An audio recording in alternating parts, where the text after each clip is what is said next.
let her tell it. People on the streets say Sabrina speaks. Tune into the show, she will let you know. Tell all your friends and family.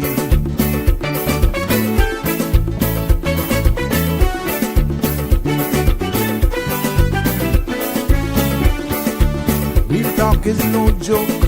You get the news straight up from grassroots and concerned. You can hear with some people gone. So tell all your friends to tune in to the Good evening, show. Cayman. I'm Sabrina Turner, and welcome to Sabrina Speaks, your daily dose of clarity, truth, and community insights.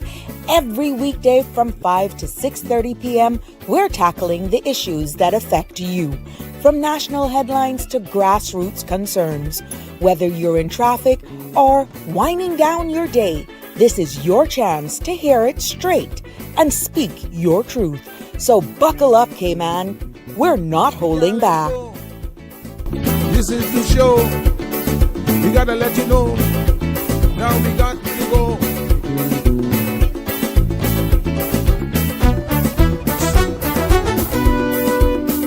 And now here's Sabrina.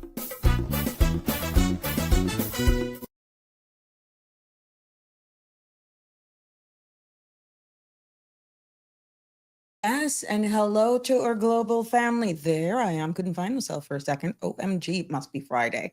But welcome to another episode of Sabrina Speaks, Voices of the Islands, Conversations for the World, and the podcast where voices rise, stories unfold, and inspiration takes center stage. It's good to be back with you today. I'm your host, Sabrina, and yeah, happy Friday. The weekend is finally here, and guess what? There's so much things you should actually be smile and be fabulous. Yeah.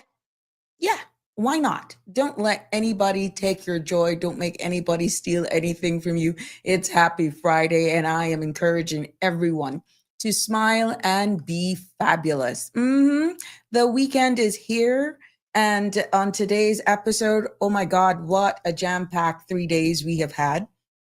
And, this conversation will go into next week, I'm telling you, just to make sure that we cover it ahead of Thursday, which will be the 11th. Yes, and the mic is open this evening for voices. I want to hear from you. It's time to exhale, reflect, and lean into the conversations that really matters most. And tonight I am going to turn our attention. Yes, it's still going to be there, but it's open mic. With this Immigration Transition Amendment and Validation Bill of 2025, because it isn't just another piece of legislation. You will hear me repeat this. You hear me repeating things. It's a reason why I'm doing it, right? It touches all their families, our future, and the very fabric of our Caymanian identity. And so with respect and diplomacy, we want to call on our elected officials. We want to call on them to engage in real public consultations. Let Caymanians be heard, not feeling like an afterthought, but as the heartbeat of the process. Because, they're the laws that shape our lives, which this will actually do, must be built with us and not around us. But also, this weekend isn't only about dialogue as we go in and wrap up this week here. It's also about community, because tomorrow, Saturday, on Cardinal Avenue and Albert Panton Street, yes, those two streets will come alive. Yes, it will be the small business holiday market, and that will be from 4 until 10.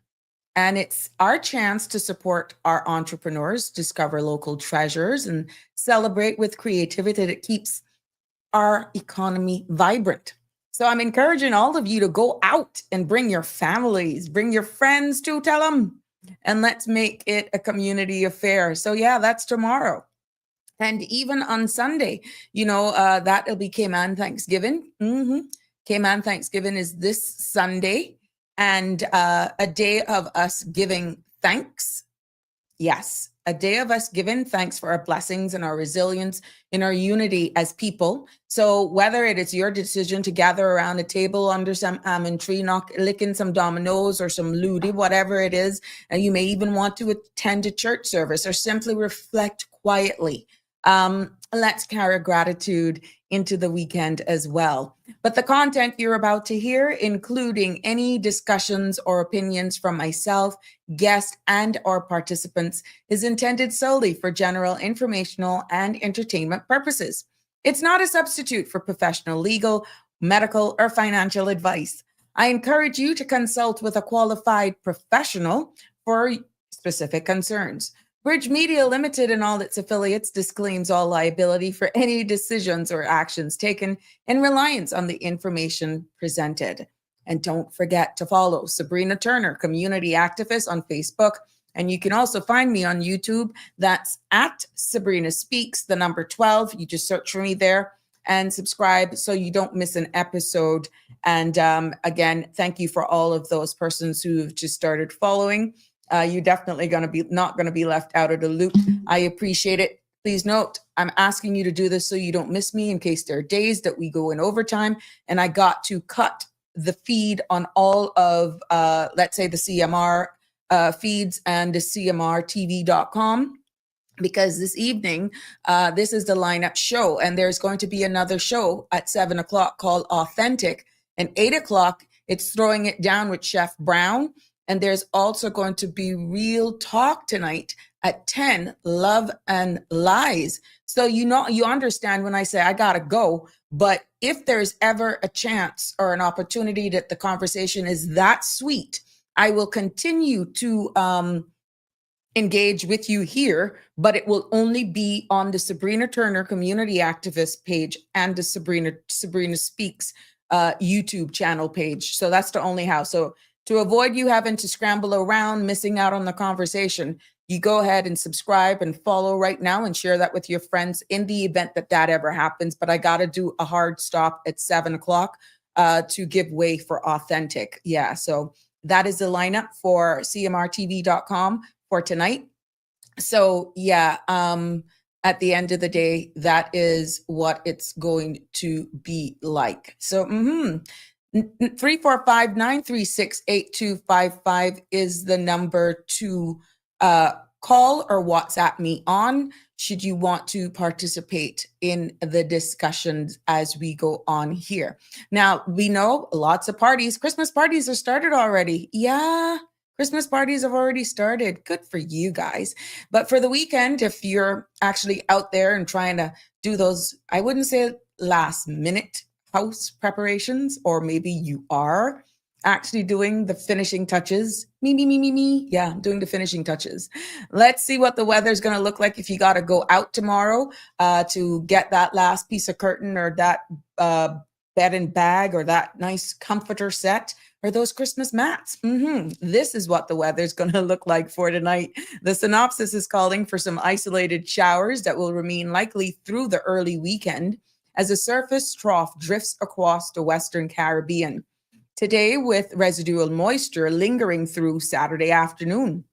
Now, satellite analysis indicates scattered low-level clouds with some convection noted across the sister islands and west of Grand Cayman.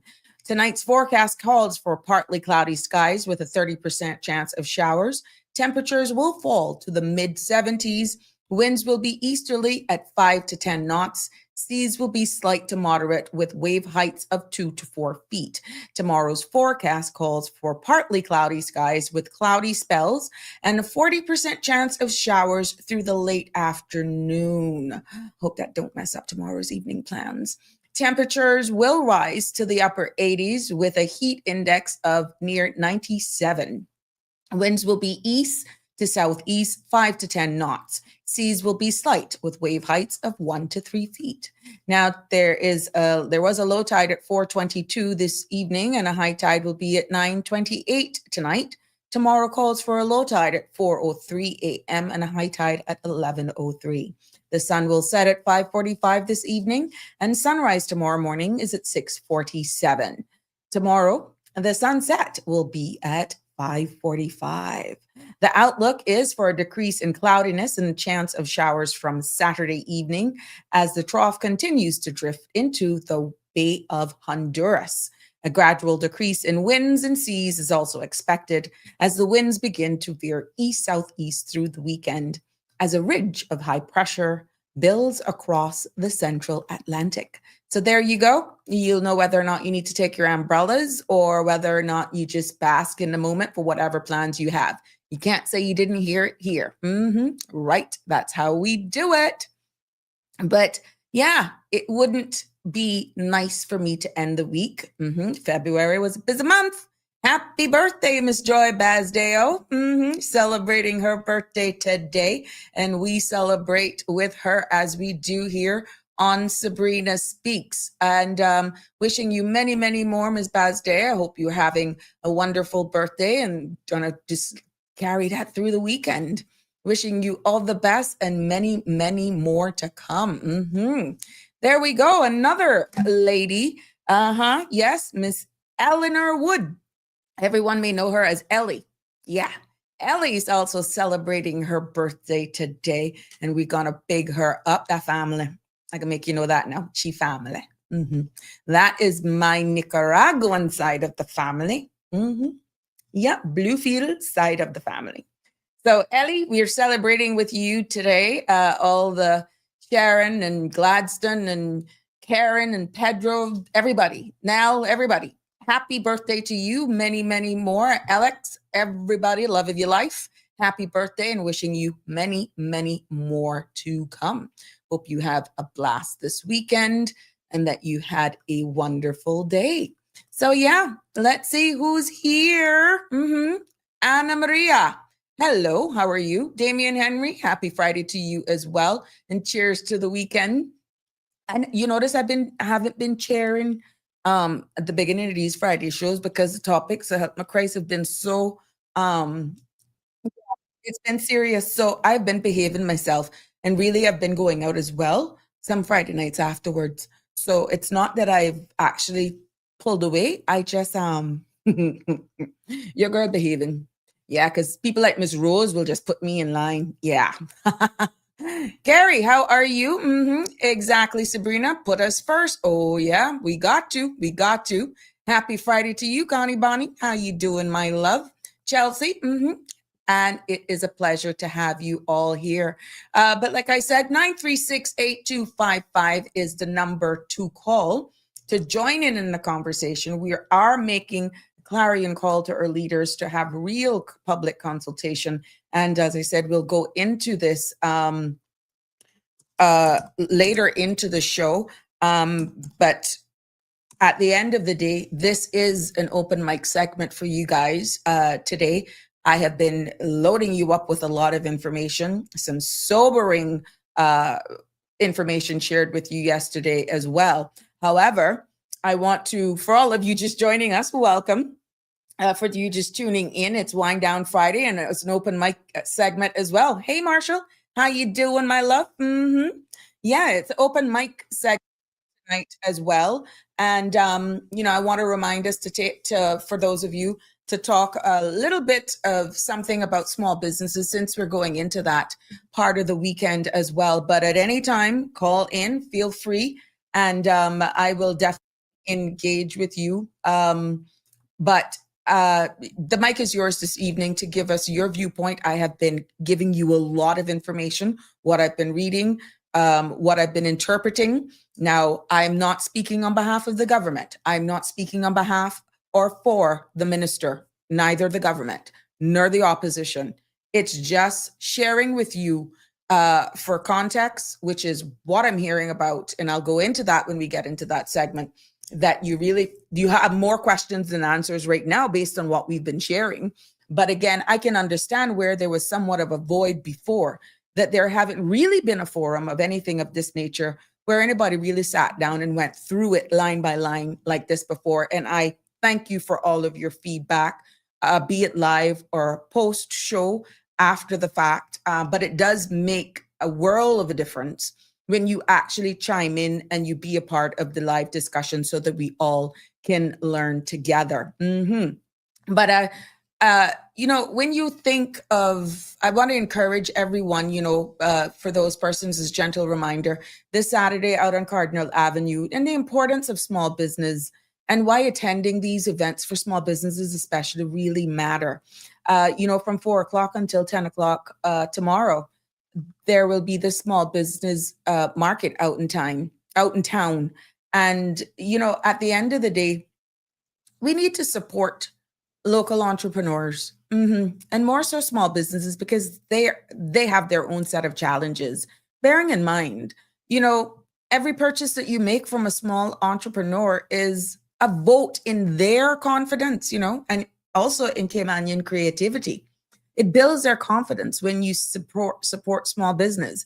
I see that all the time because I support a lot of small businesses here, from attire, clothing, straight down to home accessories, pots, you name it. Sabrina shop local. And I know what it is to be a small business and being an entrepreneur. So that's why I have the respect for them. I support all of them, but more so I have a different level of respect for all small business owners.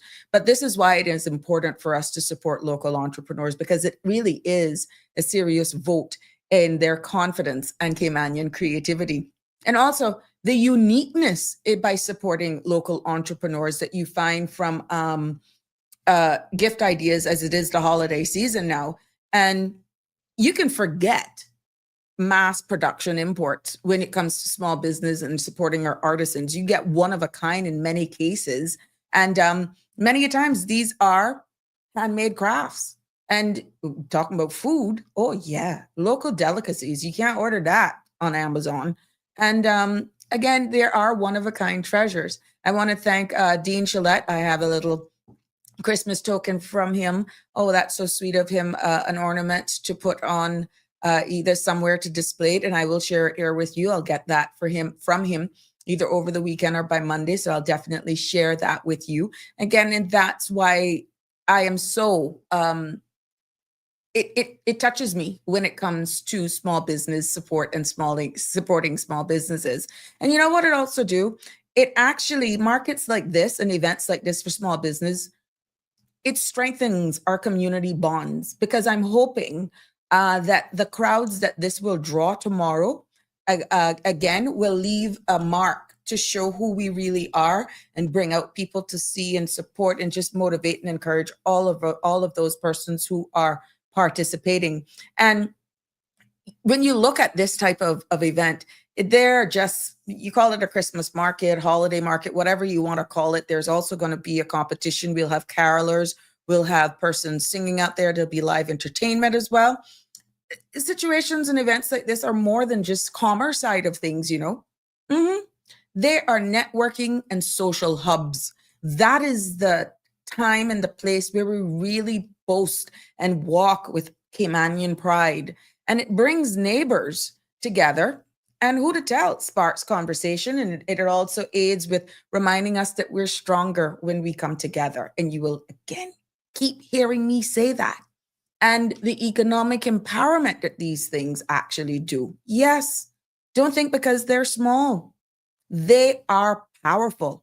And that's why your attendance helps small business grow.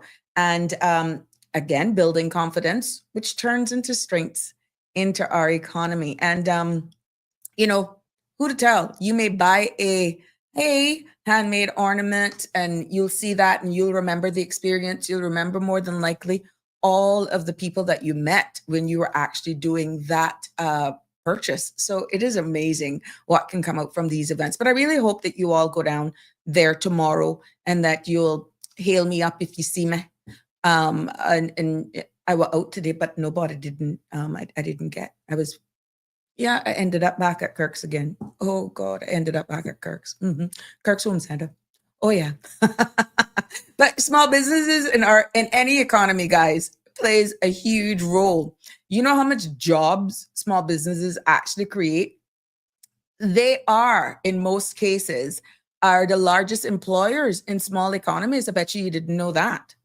Yeah, because they provide opportunities for young people where some of the big ones wouldn't necessarily give young persons a chance, and for families and for those who even want to stay rooted to community. That's what these small businesses do with job creation. And then when you're looking at innovative and diversification of what services are out there, they are nimble. Yeah, these small business are nimble, and they can happen very quickly. And then some of those just get there at the right time, providing the right service or products, and they just balloon. And the good thing about them as well is that they bring, in many cases, unique products and services, and includes lots of our cultural expressions that big corporations may actually overlook. So go out with a keen eye tomorrow. And it's amazing the resilience that small businesses actually have. Because in times of crisis, trust me, I know one. I know a number of them, to be honest with you, whether it be hurricane or global recessions or even pandemics. Small businesses adapt very quickly because they're used to the struggle. They are used to the struggle. You know how much small businesses saved big companies after Ivan? Huh. The stories, let me tell you, the stories are out there. And, at the end of the day, many a times they were the first to open and the first to pivot back very quickly as well. So it's more than just attending that tomorrow. It's more to give you a little synopsis on exactly what that is all about. And there's a reason why I'm taking this opportunity to delve into this for you, to show you the importance of attending tomorrow's event and what it means for every vendor, every artisan, every person out there that may be cooking food and all that sort of stuff tomorrow. When you really check out the tourism and the global identity, visitors don't come here for chain stores. They come for the authentic Caymanian experience. They come here to find Caymanian crafts, taste our food, enjoy our Caymanian music, and just feel the vibes and the spirit of Caymanians. And really and truly, small businesses are ambassadors. They are ambassadors of that. So when you think and talk about resilience, standing strong in storms, you're thinking about small businesses. And that's why supporting them is one of the most practical ways that we all could give them resilience. So this weekend, definitely do more than just shop. Go out and support that market, and let's invest in our people. Let's celebrate Cayman ingenuity. Let us make small business this market, this event, not just an event, but a statement, a loud statement that we believe in our entrepreneurs, that we believe that, they are of value. We know they value our culture, and that we are committed to building an economy that works for everyone. So yeah, there we go. Lavana, how you doing? Hope you're feeling better and you're continuing to be on the mend. Yes, it is good to be back. I know a lot of you are out happy houring and definitely shopping. The stores are going to be extending their hours, I think, as of next week. So I am very much aware of that. So remember again that we want to actually go out tomorrow evening in town from 4 to 10, Cardinal Avenue and Albert Panton Street. That will be the place to be this Saturday. And there's lots of stuff going on. Oh my God, the circus is in town. I think the that triad, is it a walkathon or whatever? There's some run that is also on Sunday. There's so much going on Cayman Thanksgiving. Yeah, there's lots of things going on, and I just want to make sure that we be safe on the roads as we also go out there. And especially tonight, we have been having a lot.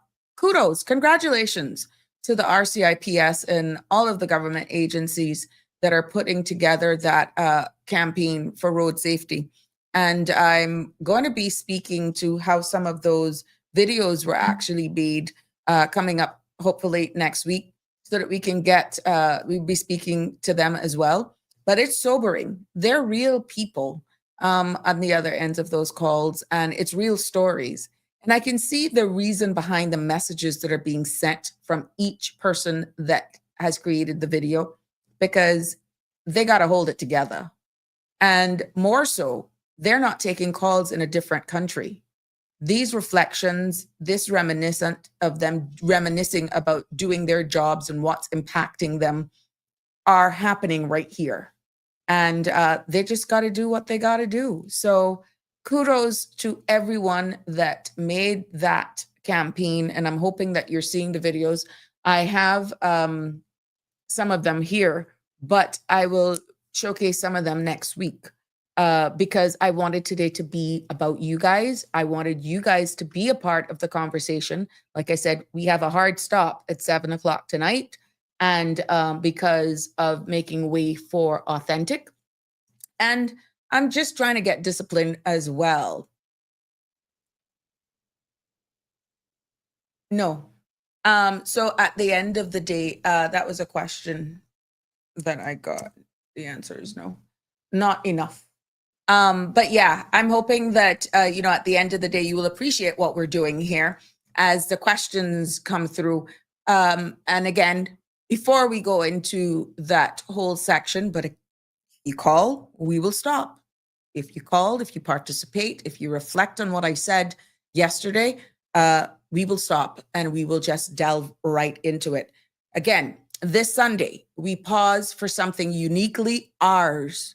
Yes, Cayman Thanksgiving. Cayman Thanksgiving is this Sunday. And for those of you who don't know what it is or just about hearing it now, it isn't a holiday, just a holiday, because it's Sunday. It's not a public holiday. It is a day on a calendar that was reserved for us to give thanks and show gratitude. It's homegrown tradition, born from our people's resilience and faith. And also, it's given thanks for our protection through the hurricane season and blessings of family and community and the beauties of these islands that we so love and so many of you love to call home. So let's give it the respect that it is due. And, it's always celebrated on the first Sunday of December. And we are definitely going to make this year no different. I know that some Cabana is definitely doing a huge celebration. I think they're doing their Sunday brunch. I stand to be corrected, but I know for sure they're bringing back they have brought back their farm to table. Shame on me. Luigi is supposed to come on to let us know about that. And think of this Sunday as Cayman's way of saying we made it through another season and we're still standing strong, but standing strong together. And whether you do it with friends, whether you decide you're going to go for brunch, or you just make it a traditional Cayman Sunday dinner with a flair of Thanksgiving and you share testimony. I don't know how you do it, whatever you want to do it. The key is enjoying the experience, understanding the meaning of the celebration and just embracing it. That is it. Yeah. So, it wouldn't be complete without food. Oh, yeah. Because when I tell you about Cayman Cabana, it is also what's going to be happening in some of our very own kitchens this Sunday. And from Cayman style beef to turtle meat, conch stew, we got to have lobster as well. Cayman style lobster or lobster, however you want to do it.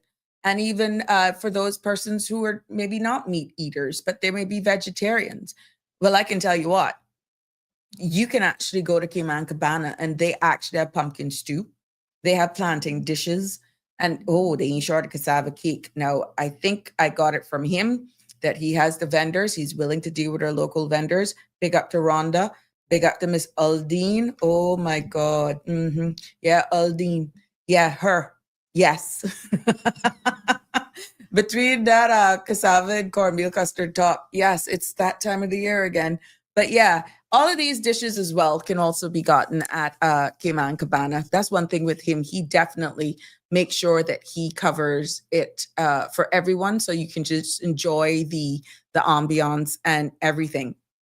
So this Sunday, remember, Cayman Thanksgiving arrives, and let's give it a chance to pause. Let's give thanks by being spared for being spared this hurricane season, and let's give thanks to our families and our communities and our islands. Yep. Whether you celebrate, I don't know what your menu is going to be like. This is your Cayman, and this is your Thanksgiving. So let's celebrate it together. I've heard so much about American Thanksgiving. Oh my God. I need ours to be on steroids like that, but more family tradition, you know? Yeah, that's what we want to do. Yeah. Now, this is our way of saying thanks and celebrating, and we can do that any day of the week. Now, as I said, over the past 3 days here on this platform, we have ventilated.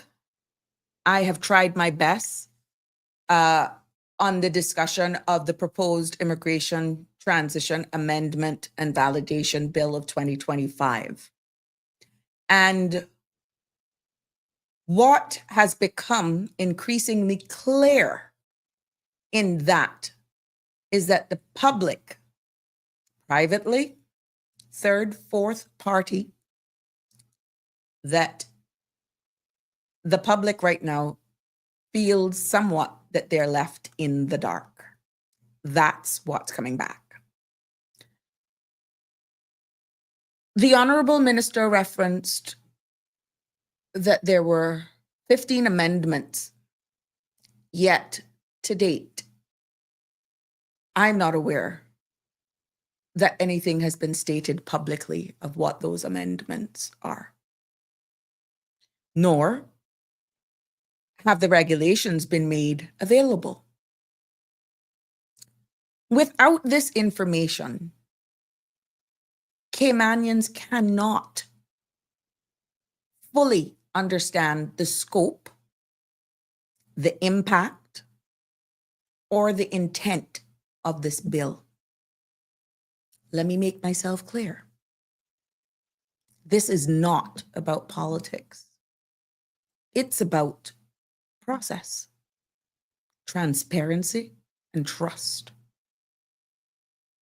And from what I'm hearing, even as I go to the various stores and so forth, and people realize who I am and they start talking and yada, yada, yada, then it usually is followed by a number of questions, again, asking for further clarity, but they ask it in a question that allows me to expound and answer from a perspective of how they understand it, and then I answer it based on my interpretation. But the people are asking for more clarity. They're asking for more context. They're asking, bottom line, for more time to review what is being proposed before taking it to the floor of Parliament. That's what they're asking for. Now, on this platform, on the Sabrina Speaks platform, I have taken a measured, nonpartisan approach. I have merely provided a forum for dialogue, questions, and of course, at times, possibly, respectful debate. Opinions, because they matter. But this bill should not be rushed. That's what it's feeling like. I'm reporting back. For full disclosure, I'm reporting back. People are saying they need to see the regulations. They need to know, not at the committee stage amendment, they need to know what the 15 amendments are and have their say before it's being debated. That's all they're asking. They want to know what the 15 amendments are. Now, personally, I stand to be corrected if there's somewhere out there in La La Land and I don't see it. I am the first to say I have not seen it. If the regulations are out there, I haven't seen them. Okay? I stand to be corrected. If they're out there and somebody knows that they're out there in the public's domain, please forward them. Sabrina Speaks, the number 12 at gmail.com. You can also send it 936-8255 as an attachment via WhatsApp. Okay? So tonight, on behalf of all of those persons, directly and indirectly, are asking that we call on the elected arm of government and ask them not to rush this process simply just for a tick a box exercise. They're asking for real engagement and real, true public consultation, not what feels like a sales pitch, but they are asking for their voices to be honored. Honor the voices of the people, because they are also realizing that these laws actually are shaping the future and is built on each individual and also what is around us. So this evening, I know normally Fridays are lighthearted and all this sort of stuff. We know we were getting calls yesterday, 2 minutes before closing. The lines are open. Because, like I said, I've ventilated this amendment bill. I've cited things that remain untouched. That is, I know more than likely it'll be downplayed, but it's real. It's real. Okay? But that's okay. We brought it to light. But what we're hearing is that people feel there just hasn't been enough true consultation. Maybe they were not really realizing, and then everybody can pick up a piece of law and just read it like that without you going through it, and that's going to take time. We're just blessed that I've taken on this project, so to speak, to do it. And that you're blessed that we now have sites like this that you can actually, if you miss an episode, you can go back and you can scroll back. If I said something, you can go back, and we're just blessed to have it here like that. Okay? But tonight I want to hear from you. Your questions, your concerns, your feedback. That's all I want. Keep it measured. Let's keep it respectful. And let's keep it focused on clarity and context. Because I really need to find out if you feel you've had, honestly, enough opportunity to understand what this bill really means for you or to you. Do you feel that this legislation of a piece of bill and all of these amendments and inclusions, one of this magnitude at this particular time, would you say it should temporarily pause until the regulations then are published or explained and better to the people? How do we actually do immigration reform and balance the need of the reform with the need of transparency and public trust? And whether they will say this to your face or not, many still are doing it only on their back patios, in the shadows, here or there. They would never get publicly and say it. A lot of people are becoming, they're disappointed. They're getting a bit frustrated. and the trust is eroding. What would, to you, it would be interesting to know from you, what would genuine consultation look like if they said, look, we did this straight across the island. We may have gone to the sister islands. I don't know. Tell us how you would want us to do it. If that was asked publicly by the government, what would you say? How would you articulate that? How would you?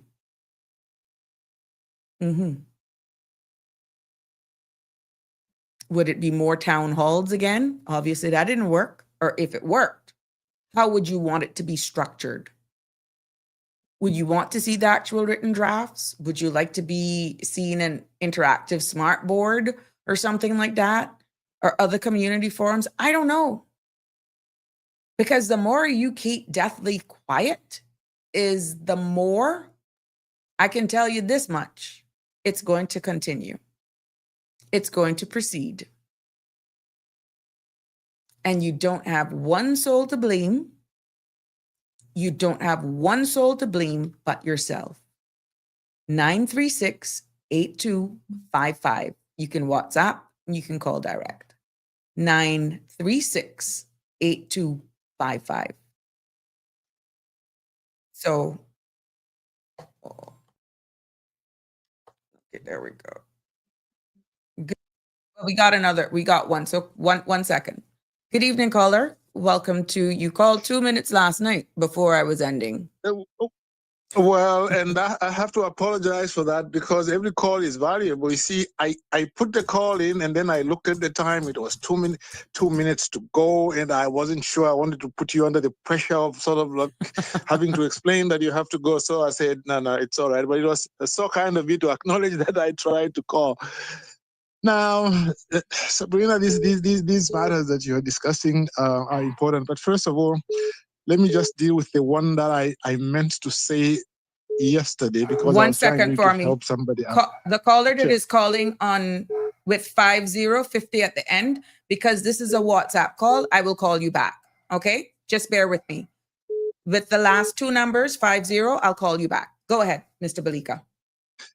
Yeah, I feel guilty sometimes because I always call on WhatsApp once you're in the I can't merge, join, you see. Yeah, correct. I can't merge. Yeah, so yeah, it'll be nice if we could. But anyway, the thing I wanted to call about yesterday was the gentleman the person who called and said that they were denied a BOTC passport because for some reason.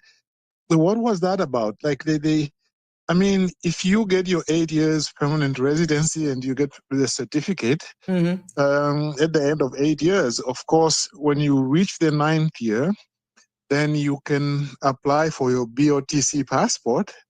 So yeah, I don't why... know. There was no context given for that one. 1650, Yeah. I'll call you right back. There was no context given for that. I don't know if legal and ordinary resident, you know how those, I can give in just broad form why it could have been refused. Maybe legal and ordinary resident status was a situation. I don't know. Yeah, I just want to mention two things which have happened to people I know. There's one person who met all the legal and ordinary residents and sent in their documents, all in order, and they paid the amount involved. And the response they got from London was, "Oh, you are not entitled. You are not entitled because of this and that and so on." And they wondered, but what is that? So they sent in a further inquiry. And tried to explain, I'm from the Cayman Islands, this and that, please can you speak to a supervisor or somebody? And then they apparently spoke to the supervisor, and the supervisor responded and said, no, we are so sorry that we told you are not entitled. You are entitled, we'll process your application. Do you see? It just went to the wrong person, like the desk person who wasn't quite sure. So sometimes you do get people who are new in certain places and then they tell you no.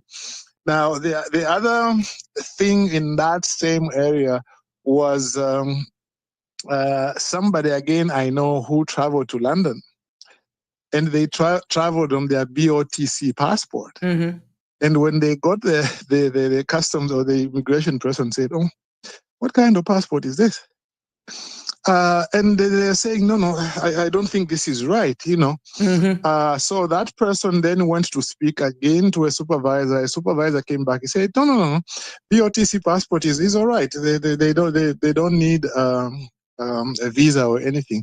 But the point I'm just trying to make is that that person should make double sure that everything is all right. Mm-hmm. Because once in a while you do get a wrong answer from a wrong Correct. person. But the first thing is, of course, to make double sure that you've met all the legal requirements. So that's why I was trying to help that person. I hope they are listening today. Sometimes you just need to sort of like press your issue a little bit. Now about our good immigration issue. I am a little bit disappointed. Like it has kind of died down. You are the only one who is keeping it going together with some of the callers. And that's why that in we're going to itself, possibly be looked at as troublemakers. Well, that's the problem. But that's what they said about Nelson Mandela. Because after all, his traditional name, he actually meant troublemaker. I won't try to pronounce it for you because no Caymanians can pronounce it. Actually, his name Nelson Mandela was like, Nelson was an approximation of how his traditional name sounds. So that's how he became. But since people are curious, they were. It is. They're going to, from what I'm hearing, I haven't heard of any changes, but the government is going to Parliament on Thursday, the 11th. And it is expected in this sitting that this will not 10th? Either 10th or the 11th. Okay, but I thought one of those days. Yeah, okay, I could be wrong as well. So, but whatever day it is of next week, they're going to be debating this bill. That's what I've heard. Yes, I really, let me echo what you've said, that I think people really want it to discuss it better. 15 amendments you are going to make, they could cause you a problem. Now, let me just say something with my background of writing legislation. If you take a bill of that size to Parliament, that complex, and you are going to effect 15 amendments there, the chances are that you are going to make mistakes. Okay? People should understand that committee stage was never meant to allow for the biggest form of amendments. When a bill goes to Parliament, it should be government should have concluded its consultation. It should, even when they publish it, like before the 28 days, they usually say that 28 days is for consultation. Actually, it's not really in reality for consultation, because how do you consult in 28 days? Okay, on anything? Yeah. It is known as a consultation period, but really it is a notification to the public that this law is coming to Parliament. If, for example, you are dealing in liquor licensing or trading and so on, for you to know that this bill is coming. It is not really meant that during that stage the public will engage the government and then the government will make changes. No, I know we call it consultation period, but in practical terms it is not. It is really just notifying the public that this thing is coming. Would you? So, you have just layered another part of what people are saying. Oh my God, not again. So why call it public consultation? Because I understand what you've explained, but it's again appears though like a checkbox exercise, because like you rightfully say, we're not denying that some of the changes being proposed is not long overdue, but there are a lot more questions without being cited of the regulations and knowing beforehand what these 15 amendments are. There are more questions than answer. And then me highlighting that back door of those kids being born here legal and ordinarily resident for 10 years, entitled to BOTC. Hello. You see? Yeah, no. As you say, it shouldn't be a checkbox exercise. This is major stuff. Look, I don't believe there's any immigration bill which they have passed since the mass grants and the one they did after the mass grants. This is the biggest since that time, which is like more than 20 years ago. Correct. And I don't think that you can rush it the way this is being rushed. This should be something which they should first consult and then even prepare a second draft, and then if they can consult a little bit further on the second. You don't usually do it twice, but this is what this is about. Now, the other things really, again, it goes back to the way legislation is done. Mm-hmm. In my view, the memorandum of objects and reasons, the one that is provided for this bill, Mm-hmm. does not explain to people what the bill is supposed to do. You see, the memorandum of objects and reasons is supposed to be a thing you go to, and it tells you what they have done technically. You should not have to read The the clauses. technical amendments exactly for you to understand what they are trying to do. For example, the big clause we've been discussing is clause 35, the transitional provisions. Mm-hmm. If you go to the memorandum of objects and reasons, all they say is that clause 35 introduces section 83A, which has got some transitional provisions. Mm-hmm. That's all. How is that explaining anything? To John Public, okay? It's not explaining. Mm-hmm. Yeah, exactly. I might as well just go to the bill and read it and understand, or I do not understand it. And particularly in provisions such as the one we're talking about, you can't. I bet if there's 1 in every 10 Caymanians who understand that, that would be very high because of the way it is written, you see. Mm-hmm. So this goes to emphasize that, in my view, if anything, they must consult on this bill. And if they are able to really rewrite it, be able to take it out there again and let people have a look at it before they come with it. It is far too involved. Mm-hmm. The other thing which other people have mentioned, but I think it bears repeating, is that you need to say what you want to achieve. What are the numbers you want to achieve in terms of status grants and the PR? What are the numbers you want to achieve? And how are you going to achieve those numbers? Look, like, for example, if you want to introduce a tax, right? You want to introduce a tax. You have to say, okay, this is a new tax we want to introduce, and they will ask you, okay, how much do you expect to collect every year? And you say, okay, 10 million every year. Okay, fine. Can you tell us how much you need in terms of resources? Right. Then when they do the calculation, you find that in order for you to get the staff you need and the training to collect this tax, you need $12 million every year. What decision should you make? The decision is that there's no point in introducing the tax because it will cost more to collect it than what we actually collect. Correct. Now, that's a very simple example, but really every piece of legislation has to be subjected to the same sort of analysis. You have to say, okay, what do we want to achieve in this matter? We want to reduce status grants, give job preferences, ensure Caymanians are not a minority in the country. Okay, fine. Then you do the formal term for it is a regulatory impact assessment. In other words, how would this impact the society? And then if you find that you are causing more problems than solving, then it means you are not doing it the right way. Correct. Right now, for example, they are saying, okay, we want to reduce sham marriages. You give us a projection of how many sham marriages you will be able to identify and are now. Give us a projection. They have told us up to now that they were investigating something like 250 sham marriages.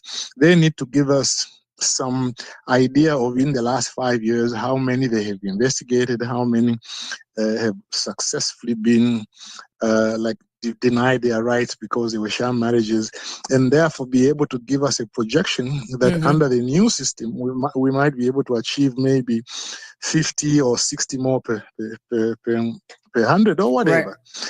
Give us something, rather than just saying, well, we are going to look into the marriages and then we'll find out what's happening. In fact, I was listening to Steve McField on the other show, and he was saying that they had really clamped down on sham marriages, But somebody came in from the Attorney General's office and told them that, you see, they couldn't do that. There were some things they were doing which were unlawful. So they also need to tell us exactly, I mean, what kind of measures are going to be acceptable to pursue these sham marriage or not. Okay? All these things, Sabrina, as you've been saying, need to be done. I mean, Danny Warren, I don't usually like quoting people, but Danny has been public enough on this show and other shows. He has said, you know what? We shouldn't, of course, have an immigration. We can't prohibit people or stop giving grants. It won't work. But let us have some figures about the net population growth.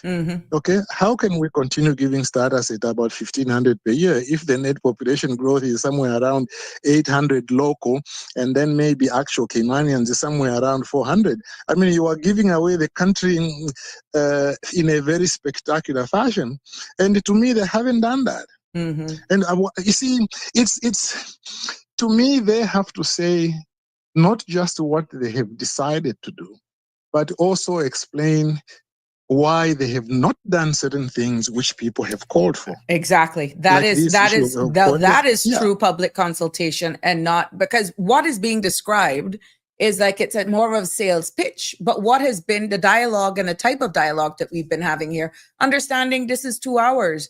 If you do this style, let's say in a town hall, I think their approach may need to change if you really want public feedback. And first of all, another thing, people are more inclined possibly to speak in forums like this, but if they're not showing up either, then it says they're consenting. I did a screenshot of that section oh God, what a horrible screenshot. Anyhow, that section, oh Lord, what clause was it again? 35? 35, yeah. Yeah, you see, it amends the Principal Act by inserting after Section 83, proposed new Section 83A. The proposed new Section 83A provides for various transitional matters, such as consequences of amendments and proposed under the legislation. Bam, that's it. Tell us what that is in English.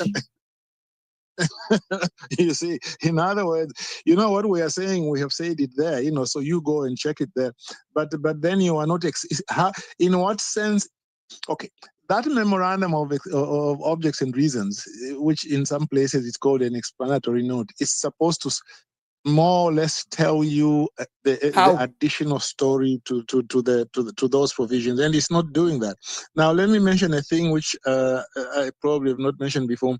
You remember there was a resolution passed by the last parliament, a resolution which was brought by the Honorable Bernie Bush, where everybody agreed that, well, we don't want to give more. I think the figure was like there's 30 a quota or 40 per grants. year. Yeah, per year, to say we can give for people who by descent, of course. Those we don't even have to bother about because they are entitled. Caymanian is of right. But then he said there are the only other ones that we should give should be by marriage. But beyond those two categories, they shouldn't give more than 30 per year. And that was agreed by Parliament and passed as a resolution. What are they doing about that? We are not hearing about that. If they have made up their mind that they don't want to implement that, then they should tell the public that, yes, we passed this in the last parliament, but we felt that it won't work because of ABC. You can't just ignore it. It is in the public record that this is what you promised you were going to do to the people. And there's something like about 5 people who were in this government, they were in the last one as well. So they have to explain all those things to the people, Sabrina. But they may not even remember. I could tell you, if it's not in your ministry, you're not necessarily going to remember unless it is something being spoken about in the public's domain. But isn't that where the operational arm should somewhat nudge the minister? I mean, at what point?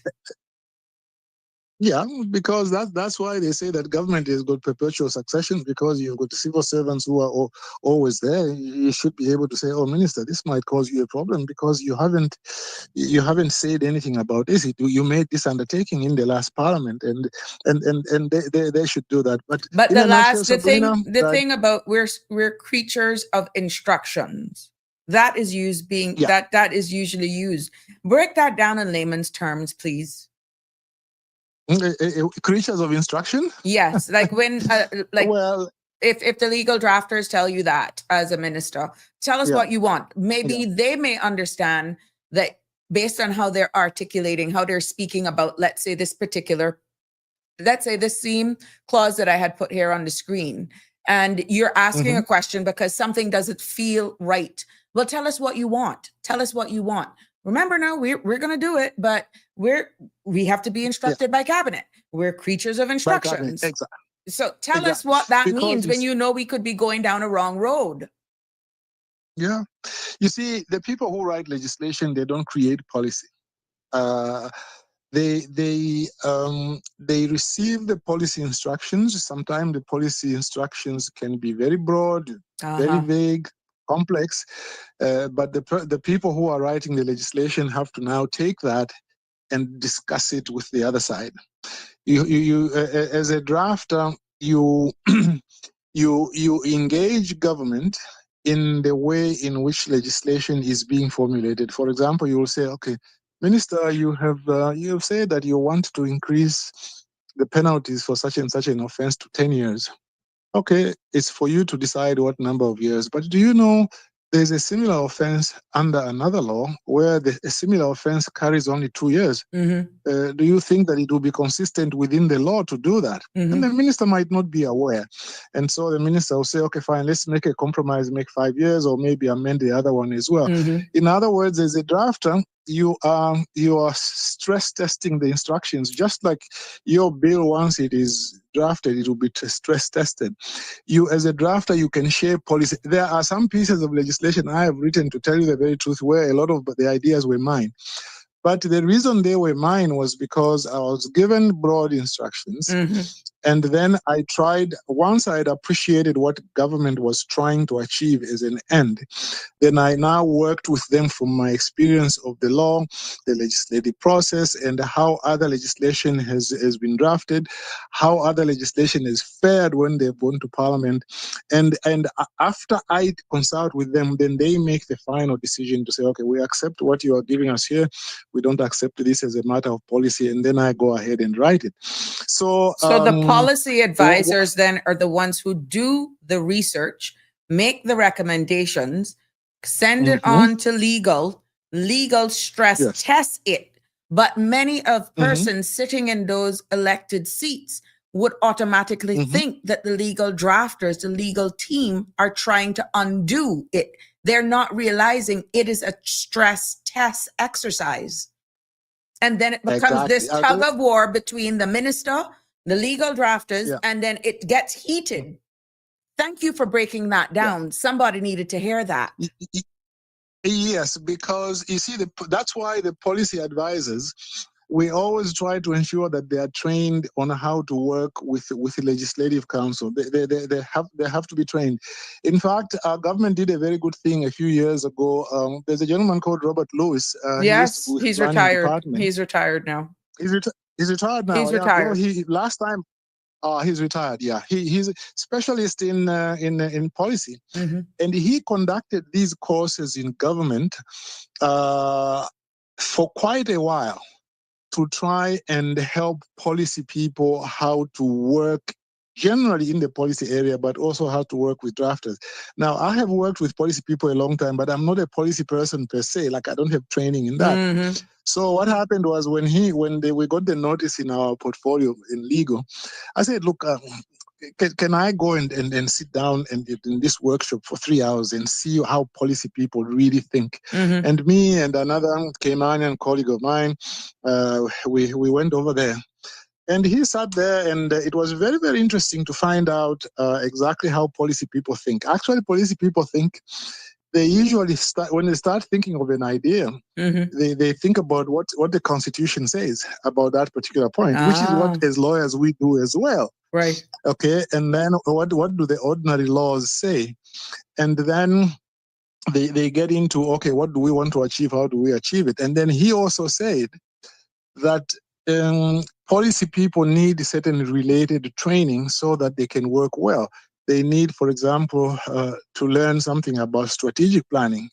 and that they also need to learn about the legislative process. This is the thing that I've been trying to teach, Correct. to learn the legislative process. Exactly. So, and then he listed a few other things, because, okay.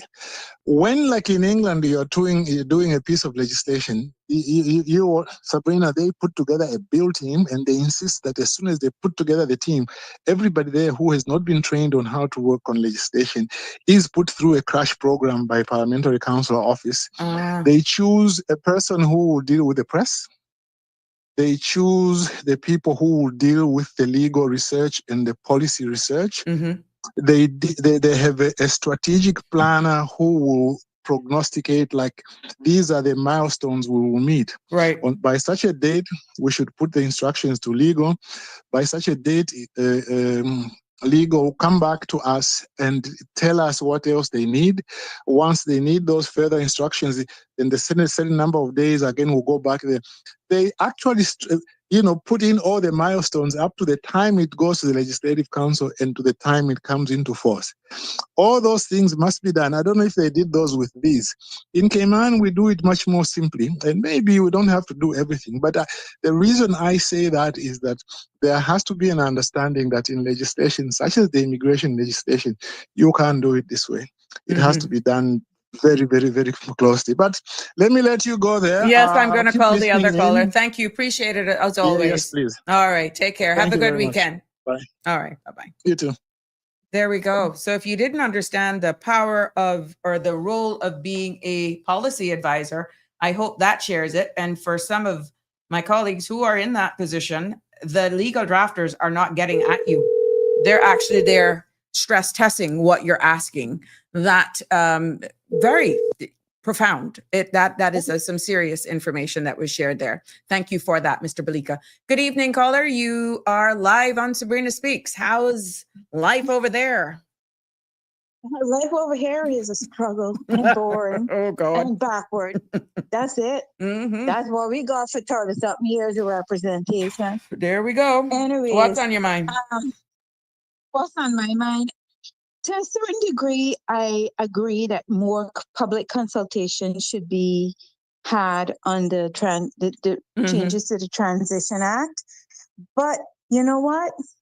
It is what it is. And when they did the mass status grants, I know you would know, not one person, not one consultation on that was ever brought to the public. Which is why it was shut down. Thank you. Listen, they never asked us how we felt about it. They just went ahead and approved it. And first of all, they came out. This was a big whopping lie that they used. They came out with this big old blanket that, our police and our nurses and doctors and caregivers and domestics and coaches have been here all these years. And like others, that wasn't. Mm-hmm. And so they never really gave us any opportunity to say, sure, no problem. We don't have an objection to this. But it has to come with regulations. And this is the problem in the situation we are at today, where we have opened the doors so wide that not even micro businesses can flourish in this country. Mm-hmm. The only ones that are flourishing in this country because of that blanketing of granting citizenship with full across the board is the mere fact that those that are up in the higher grade of employment with bigger incomes are actually starting micro businesses, and they have a hell of a lot more disposable income than the little ones down here. And these are people, that we gave status to in the mass grants and some of their children. I'm not saying we're not a country of enterprising and welcoming people. I mean, if we wasn't a welcoming country, plenty of them would be tombstones today. They can't deny that. We're a great country to come to. And we shut up and we take what they threw down our avenue and down our throats and shoved it down our face. And you have the mean character behind it. They can how stating to that they can how accept it as if that is unfair to the people of this country. And yes, some people are there bitching and complaining that some of us are raising the dead from 20 something years ago. Yeah, we don't raise it. Mm-hmm. Why not? We were ignored from 2003 when this came out. We started but complaining, talk show after talk show, letters to the paper, you name it, because I follow this country from our ponytails. A plethora. Go back on CNS. You can't see Cayman News anymore, but there was a ton of it there as well. I don't know why his children don't keep that server going or sell it to the National Archives or something so that they can have a record of another version of media, what they had to say about the country. Caller, you mentioned you went back into the mass status grants. The government of that time, that was totally legal what they did. I just think, what I'm saying is, you said public consultation. I just think it became a runaway train when the first 6 or the first 3. Remember that particular section of the law back then was saved and only given to governors who were leaving, commissioners of police, for really those top positions. And then when they realized, I guess, not speaking on their behalf, but I was a civil servant then, it started off with 3, then 10. Exactly. Then there was a list of 20. Then there was a list of 100. And then, and that's not what I'm hearing. This is what I was a part of. So, and I was knee deep in it, neck deep in it myself, complaining. Meaning, for context, never published most of mine. For clarity, when I said I was in it at the time, I was the assistant secretary of the Caymanian Status and Permanent Residency Board. I knew you were there. I'm just saying. No, I'm just saying for the public's domain. That's the clarity for context. So this is the domino effect, and this is where we're at, and we're being told. I'm being told I'm bitter and I'm a racist. Imagine a policeman was kicked out of the police force for corruption from Jamaica that called me racist. Anyway, leave him to his vices. My point is, we never had anyone listen to us about it until now. We kept hearing it on platforms. I can tell you, the platforms raised it over the years since 2003, but they still never acted on it. I mean, that's where the problem was, and that's where the ball dropped, and that's where the people's voice out here, majority of the people's voice out here, was trampled by ignoring it when they got elected. Well, we will know whether or not the people's voice have value if this call is saying, slow it down just a little bit. Slow it down and come back again. We will know whether or not the people's voice for this exercise has value. Because more and more, caller, I'm hearing people to say, yes, we need it, but slow it down. Come back again. Not now. I think a 6-month full consultation on it. Look at everything people have said, and more of our people have their voices heard. And that's the other issue. Plenty of our people overseas can't have their voices heard, and they want their voices heard too. And that's why I think it should get an extension to probably even April of 2026. Then take it to the House during the next session after that. That's what we're saying. And I would be comfortable with that, because at the end of the day, even the new Caymanians from the mass status grants will have an opportunity to say how they feel about it as well. But at the end of the day, we can't just keep giving away our birthright like left, right, and center. And people we're giving it to aren't being properly vetted, because clearly our government ain't vetting a lot of them, and their applications come to the board. You know why? There's no vetting section of the Immigration or Permanent Residency Board that actually takes your application and checks the information you have supplied. You can sign anything saying, all of this is truthful. That don't mean you're being completely truthful. We don't have a full section that vets this. It's like temporary permits, as you know, from being in the same business as I was with, doing it as well.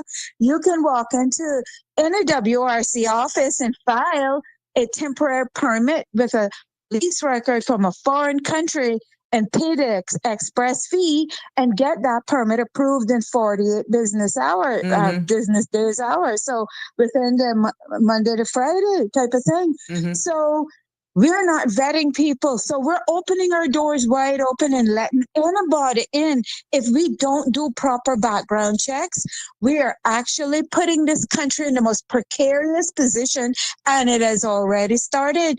Jamaica celebrates a no murder day. What kind of day are we going to celebrate? They have no murder with an 8th of June 2025. When are we going to reach that point if we continue at this train ride level we're on? We have to do the differentiation, and we need to do it now. Well, I understand. We're in that law digging it up. I understand that there's somebody now hired in the civil service that they're going to be doing a lot of background checks and due diligence now. But from a national standpoint, what I'm hearing from the statement that you've made is that we need a robust background checks, due diligence being done nationally as well. Looking at that department now within government, nationally, I'm hearing that call as well for better border security, be able to really see for sure who we are letting into our shores, be it to work for government, the statutory authorities, or on just regular work permit. Caller, they could be working in our homes. We don't know. Exactly. We don't know. And I have received so many applications over the years. And if I properly vet them, I would have put a permit in for a criminal, a member of a gang, a murderous gang back in the Philippines or somewhere else. I'm just saying, if I didn't do my full background on them. And that's the thing. A lot of people have this presumption that you can come to the Cayman Islands, nobody's going to check you out and see any of your history.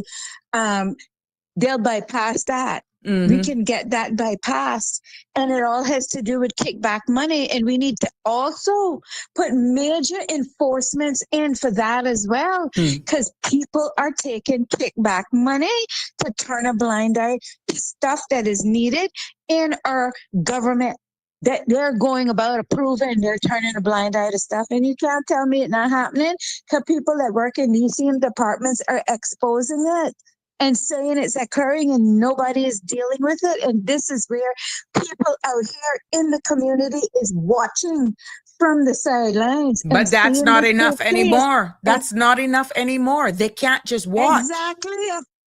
They can't just watch. I have been advocating here. I have been advocating that our enforcement arm be properly funded, be properly trained, know what they're looking for, investigative techniques, in case file management, so that they link their charges to the right section of the law. So when they send it to legal to levy a charge, that it sticks with the law and we don't have any more lost cases. That is all done from the enforcement level. That is, but we don't have enforcement. There we go. Sabrina, you remember when the immigration department did have an enforcement center? I was a part of that group. Exactly. No, we don't have that. I remember they have it. They have it. Flowers block picking up people. No, they have it, but it's, I don't know. I don't know if they're under-resourced. Remember, we have grown in population. We have grown in breaches. I don't know if they're just understaffed or undertrained. I don't know if that is the case, why we're not. Like so maybe it may be a combination of things, but I have been advocated for funding of our gatekeepers. That's enforcement on the WORC side, on the CBC side, the DLP side, the Department of Labor, because they have rights that are equivalent, same as constables. Exactly. And they don't utilize them. Because they probably do not understand to the extent. They probably do not understand. And I'm not undermining them. Not been trained. Correct. It's all been watered down and they've not been trained. And this is the false pretense out here in the public, the voters that go and vote in this country. And they're the ones that their voices matter the most about. If you don't go register and you don't vote, well, your voice counts, but you're basically saying you don't care. That's what I tell people. Go and get registered to vote, because your opinion matters when you are a registered voter. And always check that list to make sure you're on it before the deadlines. Well, I've got to tell you this. A lot of the registered voters are getting fatigued. I have had engagements with them, and you can see disappointment in them where, and you can hear it in their voice when they realize the discussions that are coming up on these forums. And when we're having the real conversations and they're realizing what it means in layman's terms, you see disappointment. Yep. You hear it in their voice, like, oh my God, I feel like I've been let down again. And that's what we don't want, because then anything can fill the gap. There you go. And that is what has cost us so much already. The filling of the gap. Mm-hmm. The filling of the gap could have been better managed if it had proper management overseeing it. And that is the systems that are in place that in our government that nobody checks on, nobody inquires on.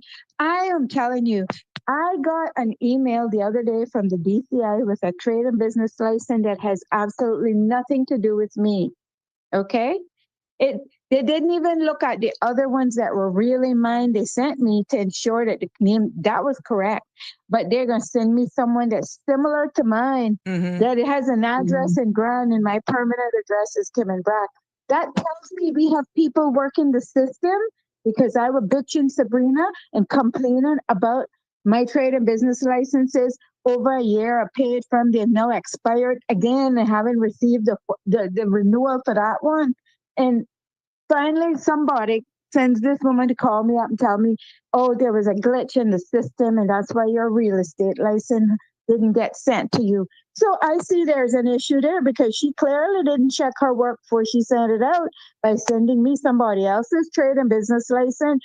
Couldn't that have happened to my licenses that they claim they emailed me? They could have incorrectly sent them to some other person and not even checked to see that this, when it exited the system, it went to the corresponding email address that's on the application form. I see on the application form I make changes to certain things, and when you get your license, the old stuff is still there, but you've corrected it on that should have been corrected from your original license that they put in mistakes. They didn't fix the mistake. They just issue your license, and then you got paid him $50 to change it? No. Well, I think that the error is on their part. You shouldn't have to be. That's the other issue. Nobody is checking the issues that people bring back to them. For a year, Sabrina, I would email and call in the DCI office about my licenses I paid them for, got receipts for, and they didn't issue them. I got them 2 weeks ago, was it? 2 weeks ago, I got them after bitching on my show and on CMR about it. I finally, somebody listened, but they still won't penalize me for my licenses now expiring. If I go renew them, I got to pay the penalties and all kind of stuff. You hear the rubbish? You would have to prove that you didn't receive them. Exactly, and I did not. But clearly they make errors there, and they don't want to correct their errors, because I have found in our civil service, not everybody is like this, but the ones that are like this is what they get, the treatment you get. When it becomes a challenge or look like it's a problem and they got to figure it out and solve it for you, they ignore you. I have 26 emails I sent to a government department in the space of 1 week about a problem. All now. That was 2008. They have not corrected it and have not responded to me. And that's their email address, the one I've always used and the one on their website. So the problem is we need an overhaul, upheaval of administrative government. From the Gardner man, put the flag up. From him, right through. We have issues that are underlying there for years that is not corrected. You have a civil servant who worked in a department of that government, Sabrina, you hear this? 15 employees were there with the department when they started. It's now got one, because every time somebody left, they never replaced them. They just gave her to work, one person to work. She the last one there and still making the salary of one person. Oh my God. Make it make sense. Please make it make sense. And I not come in and talking shit on your show. I No, come no. in talking facts. People are saying I you're talking the talking truth. I'm putting the postings up. People are commenting to telling you to keep talking. Telling you to keep talking. The way Sam must keep talking. Yeah, that's what the people are saying. Keep talking. We're sitting ducks right now in our country with all the crime happening around us. Some of it is homegrown, yeah, but not a lot of it is. A lot of the crime that is being reported in this country, the other issue why we should be very unsafe, feel unsafe in this country is it's not being reported to the media. Not even CMR getting it. That's how much they're covering up. And you can't tell me it is so because I can afford to tell you. They're not mentioning anything. They're not bringing it out. They're not telling you. We want to know nationalities of people that are arrested as well. And if they got status, we want to know what their original nationality was before we granted them status. I really don't care who feels offended with that statement. This is indeed our home country. We can't pick up and run to your country and dictate to your government how to run that country, your home country, that you can go back to as a voter in that country and complain and bitch over there as well. You don't come in ours and complain to us and tell us, say, because of 20 something years ago, you're still bitching about the mass status grants. We're going to bitch on it, about it until Christ come, until you all get regulated that got it. Because the bunch of you who got in the mass status grants, not all of you, but a good 90% in that area of you have taken and abused that status against this country and our native Caymanians. You oppress us, you regress us, you distress us, you hate us, you want to assimilate, and you walk around this country committing all kind of offenses against our people and even some of your own, and you want to tell me I don't have the power to, once you're charged and taken to court within a week, people like you need to be in front of an emergency judge in a week and stripped of your status. Once you commit a crime in this country, we don't care what level of it is. We have to clean the bullshit out of this country. And we need to heavily regulate those that got status in the mass status grants. Regulation has to be heavy on them. I'm sorry. If you don't like it, you can always leave. There's absolutely nobody here saying to stay or nobody here telling you it's, we're sorry. No, we're not sorry. Y'all was not sorry to us. You sit out there and you oppress us in our own country. How can you live with that? You came to our country to make a better life, and you walk ashore and you oppress our people in this country because you took our kindness for weakness? I don't think so. I'm very sorry. If that's the mindset you have, please do this country a favor. In fact, do the rest of the world a favor. Walk to that departure lounge or call a taxi or whatever. Leave what you have here for someone else. Get on a flight and get out of my country because you do not mean me well or any of us in our country. And I see it repeatedly in Grand and here, and we need to do some serious regulation right now, today. I don't care. Work through the Christmas. We'll pay no overtime, Parliament. Anyway, Sabrina, sorry, but no apologies needed. And God bless you, and we love you. Love you too, Carrie. At the end of the day, this is your space. This is open mic. You have to have this. This is what people are asking. You people are saying, commenting here, Carrie, that you're a brave woman, that you're not telling the truth, and that we need to keep holding government accountable. Because the moment we stop, then what? I'm not telling the truth? No, that you are telling the truth, that you are telling the truth, that you are telling the truth, and that you must continue to do it, and that you are a brave woman for speaking the truth. And, they applaud you for it. And we got, that they say to keep talking. So they obviously. I think of my people suffering. We should all be millionaires in this country, Sabrina.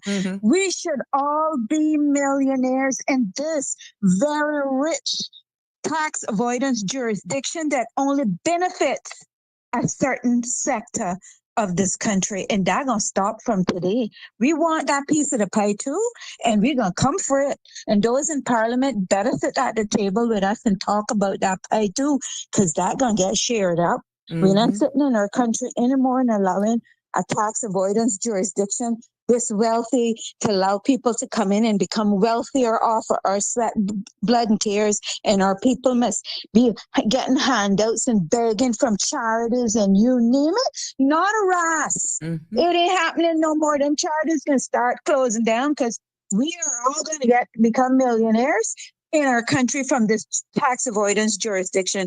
Nobody else can come. I put it, anybody come into our country and say that they're going to do better than us. It ain't going to happen. Y'all have a good evening. Take care. All the best. Thank you for your contribution.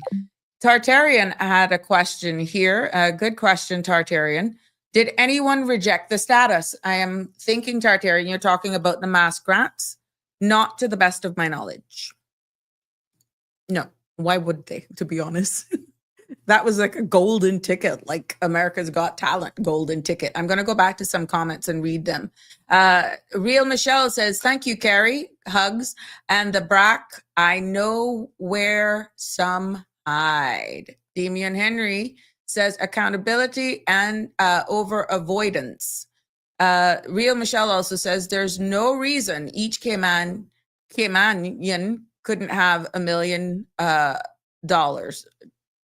Keith, how are you? All those people who got Cayman status by deceitfulness and disrespecting Caymans, that is going to be your downfall in life.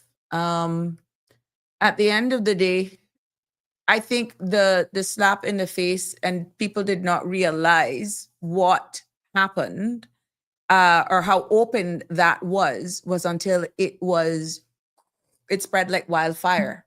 It was almost like Caymanian status lost its luster when it was just somewhat given away freely, is what I'm hearing from the discussions. And now those persons are stigmatized because many will look at them who got that status under that particular grant as though it wasn't anything earned. It was as though, oh, you were part of the free for all. It's like, and I think that's where the discontent and the rage is coming from the wider public, and especially those Caymanians, because at the end of the day, how that section was used in the law, as I said earlier, was for former governors, persons, and police commissioners, that sort of stuff. And then all of a sudden it was open season. And once you got on the right list and you were approved by that sitting government and council or governor, cabinet, Exco those days, I think it was, you were approved. You were Caymanian. Real Michelle says, if each Caymanian accepts 50,000 annual installments over 20 years, like some buttery banks. That's a message. Let me go up here to wake up. There we go. Let me just do this one. I see ya. Okay. Wake up, the Cayman Islands. It says, 1, I may not be in Cayman right now, but I made sure to follow every consultation online and submitted my feedback. People need to stop being too busy, quote unquote, and actually get involved. Quite right. No more excuses. If you want to see change, you got to get involved. Number 2, government can't just sit and wait until everyone decides to get around to it. Point taken. If not now, then when? Also, number 3, despite working and studying full time, I still took the time to read through the bill carefully and even submitted, a 5-page response among the 2,000 submissions. Let me tell you, I applaud you for that. And what else are we saying now? I want to make sure, and that's what I get for coming out. There we go. Number 4. Honestly, I don't think the bill is as complicated as some assume. In this particular case, this person says that they used AI tools to break it down into plain language, which gave them an even clearer understanding. Number 5, we just need more of us to step up and make our voices heard. However, I agree that we need another round of public consultation. If Caymanians don't like it, then protest. If Caymanians don't like, I think the word "it" was missing, protest. Real Michelle says, once people wake up, it's time to step up. Doing nothing in the face of evil is choosing evil. Lisa commented and said, good evening, Sabrina. We the people need to march. We need to demand a better government. People that are truly favor people, not the power paycheck. Thank you for your comment. The Real Michelle says, do we know what enforcement or process looks like? As Miss Sabrina says, all the laws in the world won't protect a thing without enforcement and policing. Is Cayman Islands like ICE desirable? The closest thing that we have to anything like ICE is when you have joint government agencies where you have the CBC enforcement arm, the WORC enforcement arm, and sometimes maybe RCIPS, Royal Cayman Islands Police Service, or even some of the people from the DLP based on the nature of the operation. But they can combine and they can just do a hybrid and go on certain missions if they need extra manpower. And I feel, I will not stop advocating for this. I really feel that both WORC, DLP, and all three, DLP and CBC needs to really bolster up their enforcement arm in order for this to work. So you can hear that we are not throwing this suggestion under the bus, but with all the commentary that we're seeing here, with all the feedback that we've received, people are saying, for God's sake, slow it down, give it some more time, rewind, hold a little bit, and come back to us. Real Michelle, some people are currently being gangst talked. Carrie is not crazy. If I'd not looked into it myself, I'd never have believed it happens to people my family knows. And these, I read those already. Carrie, speak the truth. Look real close. Aliano, how are you, my dear? My lady is not a bug. It's a feature. You're not alone, Carrie. Time will soon tell. I read that one. I just want to make sure. The Real Michelle, okay, 20 years. There we go. Okay, so that was a clarification. People, your voice really matters, and coming together will actually make this become something that at the end of the day, they have to listen. Have to listen, meaning you can't be valued only during a campaign season. And after you're elected, for situations like this, after they're elected, it's as though your voice has no value. And what I'm getting from you is that you're screaming, you're asking for the reins to be pulled in just a little bit. You're not saying to squash it, which is why it wasn't a protest against this bill. It was just asking for more clarity. It was asking for more context, because at the end of the day, what we are, and it's repeated that are hearing, is saying that really they need more true consultation, real consultation, whether it's your approach or their approach to change, how they actually outreach to the people. And I've heard it here on this platform, in others, not necessarily in the same words, but many are saying it was coming across like it was a sales pitch, like a sales pitch presentation. And you heard what Mr. Balika said, that at the end of the day, it's just saying, hey, this is a white paper, this is a bill out for public consultation. if you want, here's an email, send in, but it's almost like whether or not you comment on it, we're going to go forward with it anyway. If you don't actually participate, make your voices have value, come together and unite and stand for something, singing in one chorus. If you're feeling that strongly about the pace in which this is being brought, then you have to speak up.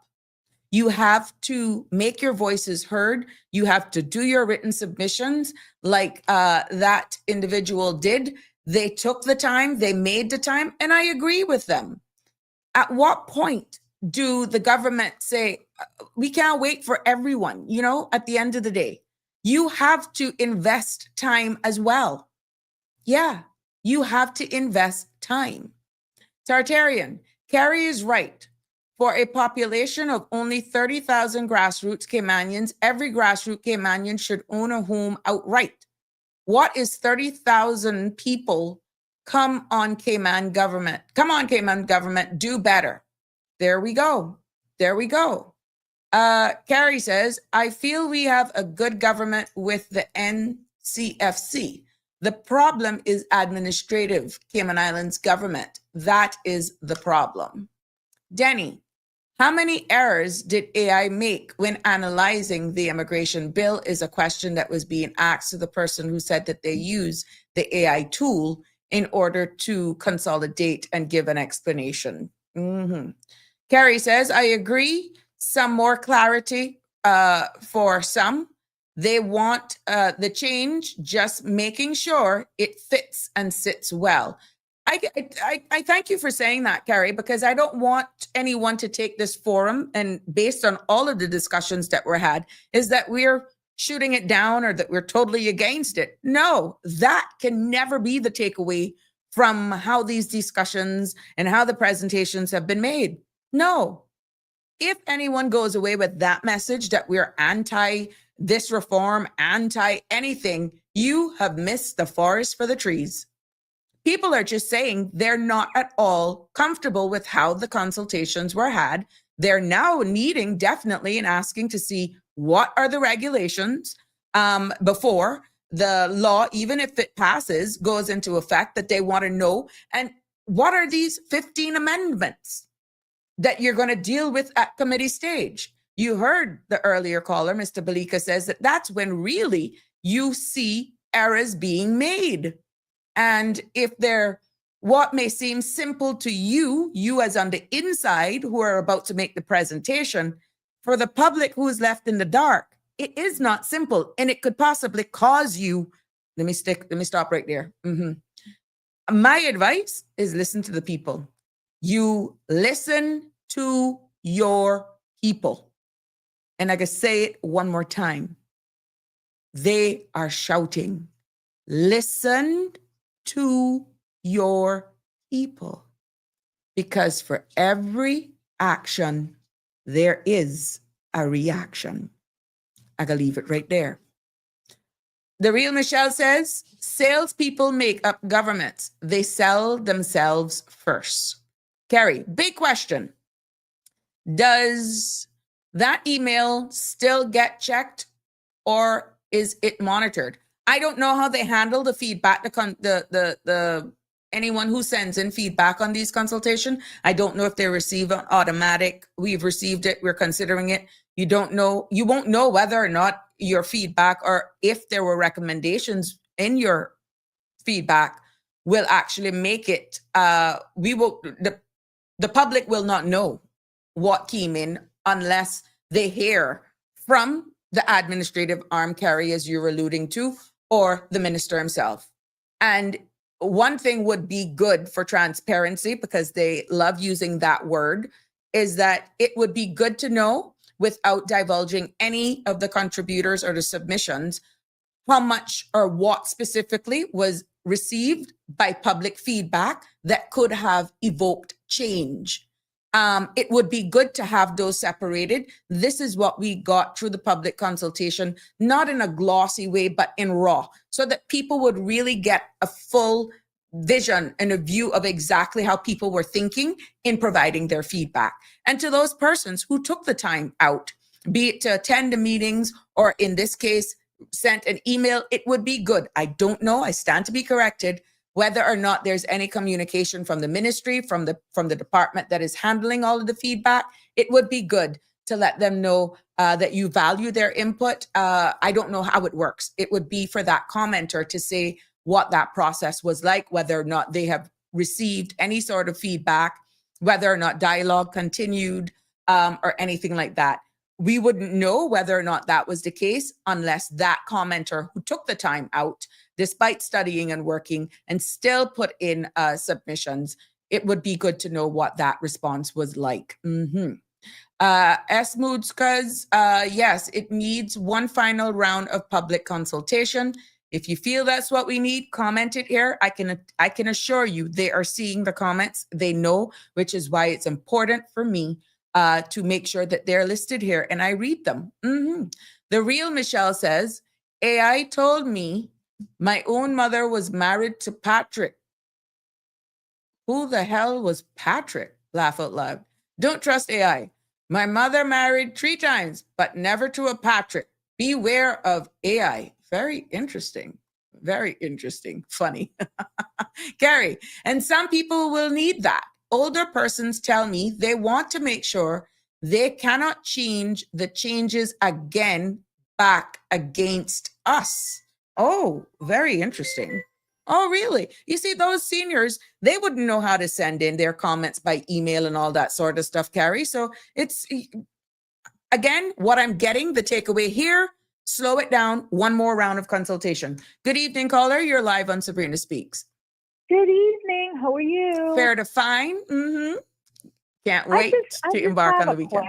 I just Go have ahead. a question, and maybe as a former MP, you may be able to shed a bit of light on this. So, as I've done my rounds, and you know how I feel about immigration, I'm a contributor, and I understand how the process works. I do believe that those are anonymous. So in terms of when you make the submission, it isn't, but it's like you don't get identified. Like if there's an FOI, and I don't even know if they fall under that category, if it is an FOI-able request, but it should be. But my question is, as I've taken my round, the general consensus that I've come across with a lot of people and their sentiment is, does it even make sense? Are they going to take anything that any of our suggestions into consideration? Because there's been a lot of talk, a lot of banter, a lot of chatter.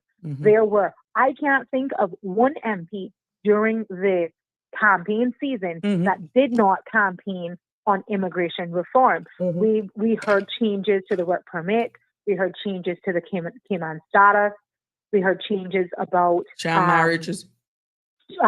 Child marriages. We heard about a lot of those changes, right? And I mean, for me, there were some very glaring changes that needed to be made that were, whether you want to say they were missed because, I don't know, give them the benefit of the doubt that it was genuinely an oversight, or there had not been a large push to have that. And I'll specifically speak to this, and I will not stop speaking about it, which is we need to address the way in which adult dependents are coming into this country. If you make a declaration that says, I can take care of this person, they shouldn't be allowed to work.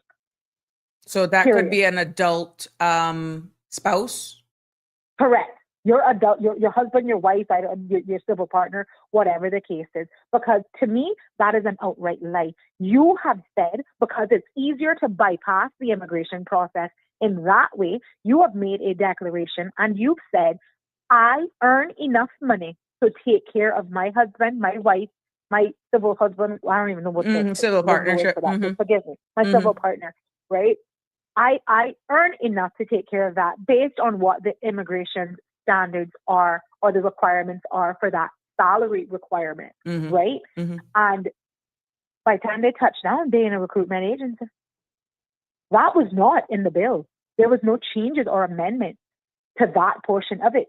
I thought there is a change. No, not to that, but I glossed over. No, not to that, but I did gloss over one of the changes where it came on financial stability.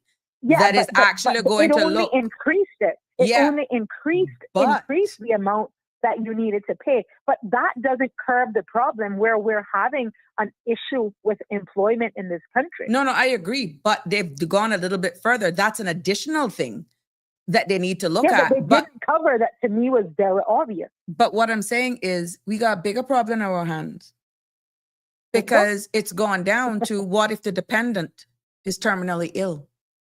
What if the dependent is challenged? What that could be the difference between getting a government contract, getting a work permit, because then you got to is our medical infrastructure here in place. That is impacted. I think you and I spoke about this at length the last time I called in, and I will not stop harping on this case. It was very personal to me. I was personally impacted by a similar situation. It grieves me to my soul to know that it happened. And no, I am not here suggesting that we couldn't have helped, or we shouldn't have helped. No. That's not for understood. That's not for me to say. I have my personal opinion on that. However, I do have a child that was impacted. I do have a child that was also impacted, that was not treated in the same way, who is a Caymanian child. So yes, I do have an axe to grind with that. I'll leave that right there, because this is about immigration, right? But what I'm saying is, all of these things are part and parcel. All of these things come into play, and we've not considered them. But back to exactly what I spoke about, and what my sentiments in speaking to people have outright said, I'm not doing anything, Siobhan. You're wasting your time. Oh, wow. This government does not want any changes. Oh. They're just getting up there and fulfilling manifesto promises. Now, this government is brand new, and I do think that the country owes it to itself to give them an opportunity to allow them to either make good or make bad. Right? But you can't make bad on this that could implicate us or impact us for the rest of our lives. I agree. No, absolutely. I agree. But when I say make good or make bad, they've done, like I said, people are looking on and saying, they're just fulfilling their manifesto promises. We could end up with zero changes to the bill. Just understand that. Right? And a lot of people haven't considered the fact that could be the outcome of this bill. And they can throw their hands up in the air and say, well, we tried. You understand? Yeah. Is that good enough? Is that good enough? Because I don't think that there's anybody who would not be impacted, and I'm speaking specifically to Caymanians, anyone who would truly not be impacted by this legislation, who would say reform is not needed. Correct. I don't think so. Correct. Right? I stand corrected, but I don't believe that is the case. But again, what I'm saying is, when Siobhan submits a suggestion, Sabrina submits a suggestion, maybe my suggestion is BS. Maybe they might look and think, what a fool. You understand what I'm saying? But how does the public get to Or gauge? It's coming from Siobhan. That's coming from a different, Exactly. Right? But what I'm saying is, how does the public get to gauge? How does the public get to know what was submitted? Was it a sensible submission? I mean, who gets to determine all of these things? That would be in-house. They may say, but where is the transparency? This government, from the day they were sworn in, was all about transparency and taking the people along with them. And all I'm saying is, well, you could tell me that nobody made a submission. I would know that that's a blatant lie. But what about other people? I have no proof to show, other than, I guess, an email, that I made a submission. Do you understand what I'm saying? Did you get an acknowledgement email from them? No. Oh, wow. No. So you don't even know if it was read or taken into consideration? I put a read receipt on it, but I mean, hear me when I say, I'm not expecting mine to be taken into consideration. No, but what I'm saying is, how do you know it's just not La La Land, which is what somebody was saying? You don't. Are these? But this is it. This is the problem. You don't know, and this is why I highlighted where people said, you go ahead, waste your time submitting anything to them like they want to make a change. The consensus is that they are fulfilling manifesto promises, and there is no real, to make changes within the sector, because, well, this one is in the pocket of that one, and if you change that, this is going to happen. There's so much banter out there. The government has, you can't respond to everything, and I get that, and I appreciate that, but be a bit more transparent. be a bit more, listen, you know, hey, we got, 40 responses. Here are some examples of a compilation of, you know, what was the suggestions that were submitted. Here were the ones that we took into consideration that we thought would make this bill a whole lot more appealing, that could propel us and put us forward in the direction that we believe that immigration reform needs to be. There's nothing. They could get up tomorrow and say, well, nobody never responded. Do you understand what I'm saying? Unless you guys come out on a forum and says, look, I heard what you presented. I heard what you tabled here under the committee stage amendments. These are the 15 amendments, but yet I don't see what I said was even considered. Unless you do that, which more than likely will be in hindsight, saved by an outright march in the front of Parliament, we would never know. What's that going to get you? What's that going to get you? I tell you what, if they value, if they value their seat and you come out in the masses, trust me, there's power in it. We have 3.5 years to go. And hold on, let me tell you something. And I will openly tell you now. And if I knew today what I knew the day before election, half of them wouldn't be there. Half of them wouldn't be there. But caller, it's 6:56 and we got another show coming up at 7 o'clock. But I always love your contribution. I like everybody's contribution. And this is why, we value you and we value your feedback. But thank you for airing it. Thank you for contributing that it's not just 1, 2, or 3 people. We appreciate you, my dear. Have a good day. Yes, take care. Yeah, so we're seeing some of the comments here. Denny is saying the government need to come on this show and have proper dialogue with the public. Damian Henry is saying, Denny, wake up, the Cayman Islands says the reply to your question was little to no error was detected by AI. It took me about 4 hours each day for about 3 weeks or so. Okay. Damian Henry is saying after getting the golden ticket to the Cayman Islands, who checks these individuals to see if they're contributing positively to the islands? There were no requirements when the golden ticket was given. And even with the transitional clause of this amendment, what is being proposed, none of them would be applicable for the annual declaration for 7 years. So that's water under the bridge. That's gone. Right now, no. There was no, under the current law, there is no need for any declaration to be made for anyone who has status, Damian Henry. So no, there was no checks and balances, nothing, absolutely nothing. For all we know, a number of these people could have been residing someplace else that would be in breach of the legal and ordinary resident requirement, as the law says. We wouldn't know unless you do a mass exercise for everybody that was granted that golden ticket status then, and that would be a hell of an exercise to see their movements and to see how long they have been here. People may be even deceased and they're still there being counted as Caymanians, because if persons don't report that they're deceased and they were one of the benefactors of that status, there would be no way of knowing. So that is a mammoth of a task. Carrie says to Siobhan, thank you so much. Yes, Real Michelle, what about the elderly who are there but found out they've been lying for decades about their wealth? The new legislation mentions fraud, but how is that detected? Danny is asking the Wake Up Cayman, which AI did you use? Carrie says nobody of the 2003 mass status grant was ever screened. Paula, how are you, my love? I like what you say. This government is just like Donald Trump. Hi, Paula. Hope you guys are doing well. It's good to see you commenting. It's good to know that I have you as a supporter, my central peeps. Yep. Well, you know what? This comes to the end of this show. But, at the end of the day, as we continue into the night, please, let us keep asking. Let's keep questioning. Let's keep demanding accountability. Let's keep ringing. Let's keep speaking to slow this down for now, because what's missing and why does it matter? Until Caymanian sees the regulations, look, and have that sense of feeling that their voice matters. Until those 15 amendments are laid out clearly before consultation is not completed if no one knows what this is. And that's why the call is growing louder. You see it, you feel it here. So slow down, share the details, and let the people have their say.